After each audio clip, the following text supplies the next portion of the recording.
கடலூர் மாவட்டம் பண்ருட்டி அருகே கள்ளக்காதல் விவகாரத்துல ஒருத்தவரை பெட்ரோல் ஊத்தி உயிரோட எரித்த சம்பவம் பெரும் பரபரப்பை ஏற்படுத்தியிருக்கு. என்ன நடந்துச்சுன்னு தெரிஞ்சுக்கிறதுக்கு முன்னாடி நம்ம பேஜை ஃபாலோ பண்ணிட்டு வீடியோ ஃபுல்லா பாருங்க. கடலூர் மாவட்டம் பண்ருட்டி அருகே கலிங்கம்பட்டில் 2 சக்கர வாகனத்துல சென்ற முந்திரி வியாபாரி ராஜேந்திரன் என்பவரை மாருதி கார்ல வந்த 2 நபர் வழிமறிச்சு பெட்ரோலை ஊத்தி உயிரோட தீ வச்சிருக்காங்க. இந்த சம்பவம் குறித்து பண்ருட்டி காவல்துறையினர் தீவிர விசாரணையும் நடத்திட்டு வராங்க.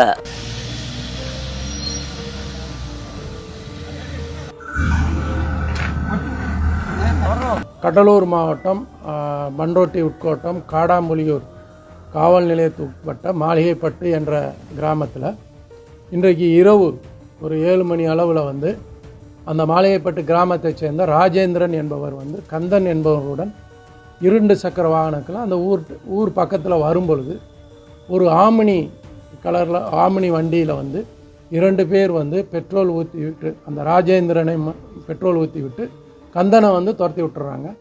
பெட்ரோல் ஊற்றப்பட்டதனால் காயம்பட்ட அந்த ராஜேந்திரன் பண்ருட்டி மருத்துவமனையில் சிகிச்சை பெற்று இப்போ கடலூரில் மேல் சிகிச்சை பெற்று வருகிறார்.